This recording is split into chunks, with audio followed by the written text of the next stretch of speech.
Estimados estudiantes, espero que se encuentren muy bien. Mi nombre es Federico Herrera, soy tutor del curso de Biología General y los voy a acompañar en este video del capítulo 16 de cómo evolucionan las poblaciones. Espero que lo disfruten.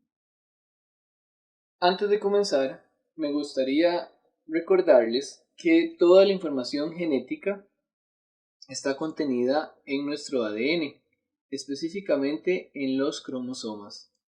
Los cromosomas, recuerden que vienen en pares, que serían los cromosomas homólogos, donde uno es paterno y el otro es materno. Cada uno de estos cromosomas porta un alelo que codifica para la misma característica o rasgo. En este caso sería el color del pelo o pelaje. El genotipo es la combinación particular de alelos de un individuo, que en este caso es 2B mayúscula, que quiere decir que porta dos alelos que codifican para el color de pelo negro. Y sería homocigoto dominante. En este caso, tenemos un heterocigoto que porta un alelo B mayúscula y uno B minúscula, es decir, que posee un alelo que codifica para el pelo negro y uno para el pelo blanco. En este último caso, tenemos un homocigoto recesivo que porta dos alelos B minúscula que codifican ambos para un pelaje de pelo blanco. El fenotipo son todas las características que pueden observarse en un individuo. Puede referirse a un carácter único, como en este caso el color de pelo, o a un conjunto de caracteres, o incluso a todos los caracteres de un organismo. Ahora, la genética de poblaciones es la rama que estudia la frecuencia, la distribución y la herencia de esos alelos. La posagénica es la suma de todos los alelos, de todos los genes, de todos los individuos de una población. Si nosotros vemos la población de ratones, a mano derecha, vemos que solo hay ratones de color negro y ratones de color blanco. Por lo tanto, no hay ratones ni de pelo amarillo ni de pelo crema, por ejemplo. Entonces esos individuos no forman parte de esta posagénica, pero si los hubiera, formarían parte de ella. Ahora, una frecuencia alélica es la proporción relativa de cada alelo dentro de la población. En esta población de ratones tenemos 16 que son de color negro y tenemos 9 que tienen pelaje blanco. Acuérdense que cada individuo porta dos alelos. Entonces vamos a tener un total de 50 alelos. Uno podría pensar que como tenemos más ratones de color negro, vamos a tener una mayor frecuencia alélica de ese color, pero no siempre. Vean este caso, por ejemplo. Si contamos cada uno de los alelos, vamos a ver que tenemos 20 alelos que codifican para el pelo negro, o sea, P mayúsculas. Y si lo dividimos entre el total de alelos, que sería 50, y lo multiplicamos por 100, vamos a tener una frecuencia alélica de 40% para el alelo que codifica para el pelo negro. Y tendríamos un 60% para el alelo que codifica para el pelo blanco. El principio de Hardy-Weinberg fue propuesto en 1908 por el inglés Gottfried Hardy y por el alemán Wilhelm Weinberg. Establece que la frecuencia de alelos y de genotipos en una población permanecerán constantes. Es decir, que la población no evolucionará, o en otras palabras, que permanecerá en equilibrio, si las condiciones siguientes se cumplen. No debe haber mutación, no debe haber flujo génico, es decir, que no exista emigración o inmigración. La población debe ser muy grande. Todos los apareamientos deben ser aleatorios, sin ninguna tendencia hacia ciertos genotipos, y no debe existir selección natural, es decir, que todos los genotipos deben reproducirse con el mismo éxito. Si alguna de estas condiciones se cumple, entonces la población evolucionará. Vamos a ver a continuación las 5 causas que llevan a la evolución. Entonces, ¿qué causa la evolución? Lo primero serían las mutaciones. Las mutaciones son cambios en la secuencia en el ADN y la mayoría de las mutaciones tienen lugar durante la división celular cuando la célula tiene que hacer una copia de su propio ADN. Las mutaciones aumentan la variabilidad y sobre ¿verdad? Estas pequeñas variaciones van a formarse nuevos alelos y sobre estos van a actuar los procesos evolutivos como por ejemplo la selección natural, ¿verdad? Entonces, vean este caso a la par en la imagen, tenemos un cultivo de bacterias que nunca ha sido sometida al antibiótico streptomicina, ¿ok? Entonces agarramos y hacemos a través de un sellito, ¿verdad? Pasamos esas colonias a 3 platos Petri. Pero estos platos Petri tienen el antibiótico que les dije, la streptomicina. Entonces, al final, vamos a ver que solo muy pocas de las colonias de bacterias lograron sobrevivir. Esto quiere decir que esas bacterias ya tenían, sin saberlo, el gen de la resistencia a los antibióticos. Entonces, vean que aquí la selección natural actuó y solo las que tenían esa mutación lograron sobrevivir. Entonces vean que no hay una meta definida en la evolución y en las mutaciones, ¿verdad?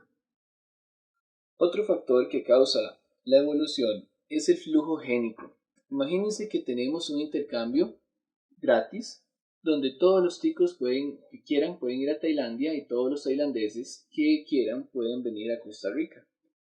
Entonces, con el tiempo, muchos tailandeses van a tener hijos con costarricenses o muchos costarricenses allá van a tener hijos con tailandeses. Al pasar del tiempo, imagínense, 500 años, ¿qué es lo que va a suceder? Lo que va a suceder es que las poblaciones empiezan a parecerse, ¿verdad? Y eso es justamente lo que origina el flujo génico. Va a hacer que haya un movimiento de alelos entre las poblaciones. Aumenta las semejanzas de poblaciones diferentes y al final va a haber una mezcla de pozas génicas entre ambas poblaciones. La deriva génica es cualquier suceso que permita solo la reproducción de un subconjunto aleatorio de una población. La deriva génica va a hacer que se den cambios aleatorios en las frecuencias alélicas, en especial si son poblaciones pequeñas. También la deriva génica puede eliminar alelos de una población. Esos ejemplos los vamos a ver ahora cuando expliquemos 2 tipos de deriva génica: los cuellos de botella y el efecto fundador. El cuello de botella es una reducción en forma drástica de una población debido a la caza, un fenómeno natural, etc. Entonces tenemos la generación 1, en donde tenemos 20 ratones y tenemos una frecuencia alélica de B mayúscula, o sea, los alelos que codifican para el pelo negro, de un 50% y un 50% de B minúscula o alelos que codifican para el pelo blanco. Entonces imagínense que en esa población alguien llega y pone veneno. Se van a morir todos los ratones, excepto los que están encerrados en un círculo rojo. En la segunda generación, esos 2 ratones que sobrevivieron van a reproducirse y me van a volver a dar una población de 20 ratones nuevamente.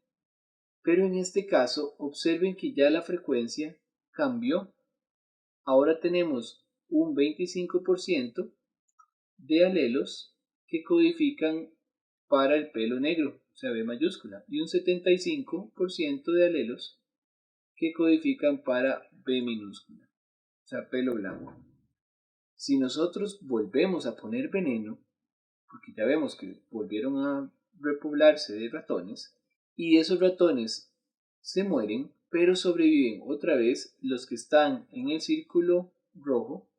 Entonces, esos ratones, cuando vuelvan a formar una tercera generación, ¿verdad? De otros 20 ratones, vamos a ver que la próxima vez que vayamos a poner veneno, vamos a encontrar que todos los ratones eran blancos, ¿verdad? Tenían una frecuencia de un 100% de alelos B minúsculos, o sea, que codifican para el pelo blanco. Es decir, que el alelo para el pelo negro desapareció de esta población. Continuamos con el efecto fundador, que es cuando un pequeño número de organismos funda una nueva colonia aislada. Esta población o esta colonia puede contener frecuencias alélicas diferentes de la población original. Entonces imagínense que en Costa Rica hay ratones como los que están a la derecha, ¿verdad? Amarillos, negros, de color blanco, de color pardo. Pero de esta especie, solo 2 ratones negros, como los que están en la imagen, viajan en un bote hasta la isla del Coco. Entonces colonizan la isla, se reproducen y con el tiempo van a formar una población, pero esa población solo va a tener ratones negros, ¿verdad? Porque todos los alelos que daban los otros diferentes colores no están disponibles en la poza génica. El apareamiento dentro de una población casi nunca es aleatorio. El apareamiento no aleatorio por sí mismo no altera las frecuencias de los alelos dentro de una población, pero sí puede tener grandes efectos sobre la distribución de genotipos diferentes y por lo tanto pues sobre la distribución de los fenotipos en la población. La selección natural. En una población no todos los genotipos son igualmente favorables. Siempre va a haber una leve superioridad entre cada uno de los individuos de esa población. Por ejemplo, si tenemos 2 cabritos de monte como el que tenemos aquí a la derecha de las rocas y los ponemos a competir, siempre va a haber uno que es más rápido que el otro o que puede escalar más rápido que el otro o tiene mejor equilibrio. Y si los ponemos a pelear por una hembra, siempre va a haber uno que sea más fuerte o siempre va a haber uno que tiene los cachos más grandes. Entonces solo los individuos mejor adaptados van a ser los que logren sobrevivir y reproducirse. La aptitud es el éxito reproductivo de un individuo de la población con respecto al éxito reproductivo medio de la población. Y estas características que hicieron que en este caso ese cabrito pueda sobrevivir y reproducirse exitosamente van a pasar a la siguiente generación. Entonces va a aumentar la frecuencia de alelos favorecidos.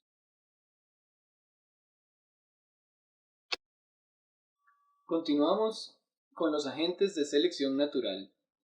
Entonces, pero antes quisiera nada más recordarles que los individuos más adaptados sobreviven y se reproducen más. Y una adaptación es cualquier característica que le ayude a un individuo a sobrevivir y reproducirse. Entonces, el primero sería la competencia. La competencia se da cuando los recursos son escasos. Por ejemplo, puede haber una competencia por territorio, como en estos leones, por ejemplo, o pueden estar peleando por alimento, o pueden estar peleando por una hembra. Ahora, la competencia intraespecífica, que es dentro de la misma especie, es la más intensa. ¿Por qué? Porque tienen exactamente los mismos requisitos y requerimientos. Por ejemplo, es como si ustedes siembran 2 árboles de pinos uno a la par del otro. Esos árboles de pino, si están muy cercanos, van a competir muy intensamente porque ambos necesitan exactamente los mismos nutrientes, la misma cantidad de sol, la misma cantidad de agua, por ejemplo. Y también puede existir la competencia interespecífica, que es entre especies diferentes. Por ejemplo, podría ser entre un león y una hiena. Esa es mucho menos intensa. El segundo agente de selección sería la interacción entre el depredador y la presa. Una ejerce presiones selectivas sobre la otra. Por ejemplo, veamos este caso del cocodrilo. El cocodrilo va a poder atrapar a los gacelas que sean más lentas o menos cuidadosas o que estén menos atentas o que no brinquen tan rápido, ¿verdad? Entonces, por otro lado, las gacelas van a ejercer también una presión selectiva sobre los cocodrilos. Los cocodrilos que no sepan bien cómo acercarse sigilosamente o que sean muy lentos o que no puedan hacer la mordida muy rápido, no los va a capturar. Entonces, va a haber una selección a los individuos que son más rápidos, por ejemplo, o alguna otra característica que les ayude a ambos sobrevivir y después reproducirse. Entonces va a haber una continua coevolución entre ambas especies. Y por último tenemos la selección sexual. En muchas especies, los machos especialmente, tienen cantos muy elaborados o tienen plumajes muy conspicuos y coloridos, como el del pavo real, por ejemplo, o realizan un cortejo muy exótico y llamativo también, como lo hace esta ave del paraíso que estamos viendo en la imagen. Entonces la hembra va a seleccionar con cuál macho se queda basado en sus cantos o en su plumaje o en cómo realiza su cortejo. Entonces la selección sexual es la selección sobre los caracteres que ayudan a conseguir pareja. También esto los hace mucho más llamativos a los depredadores. Entonces, aparte de ser llamativo, tiene que ser lo suficientemente ágil para poder escapar de dichos depredadores. La selección natural y la selección sexual influyen en las poblaciones de tres maneras. Los tres tipos de selección son los siguientes.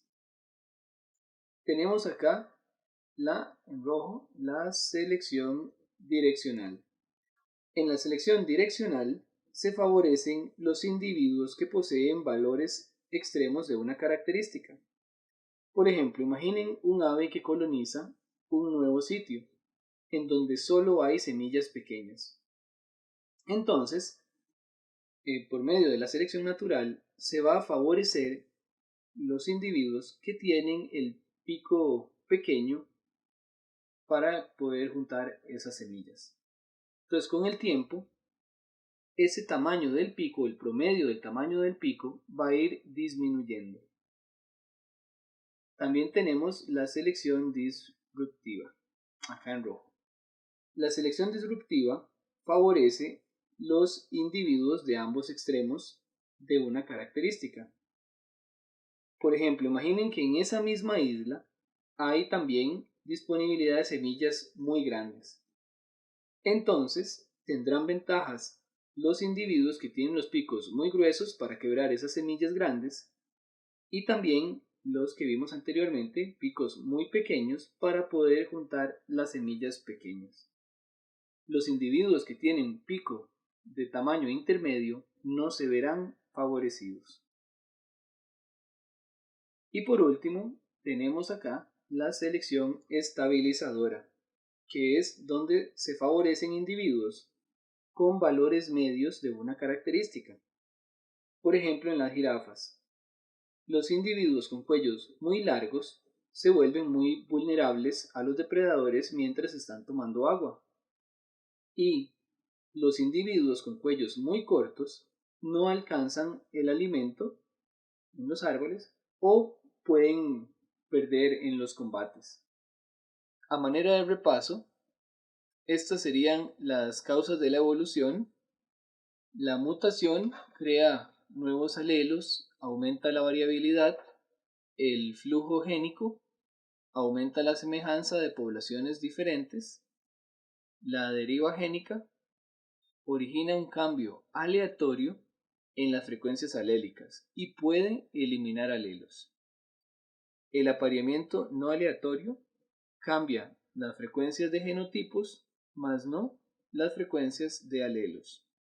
Y la selección natural y sexual aumenta la frecuencia de alelos favorecidos y produce adaptaciones. Actividades para hacer en sus casas. ¿Podrían explicar qué es una poza génica? Describan 3 formas en las que la selección natural puede afectar a una población con el paso del tiempo. ¿Qué es la selección sexual? ¿Conocen más ejemplos de selección sexual que no hayan sido mencionados en el video? ¿En qué forma la selección sexual es similar a otras formas de selección natural y en qué es diferente? ¿Bajo cuáles condiciones una población nunca evolucionaría? ¿Podrías mencionar un ejemplo de selección direccional? Bueno muchachos, esto ha sido todo. Les agradezco mucho su atención, espero que hayan disfrutado de este video y no olviden, si tienen dudas en la plataforma del curso, con mucho gusto los podemos atender.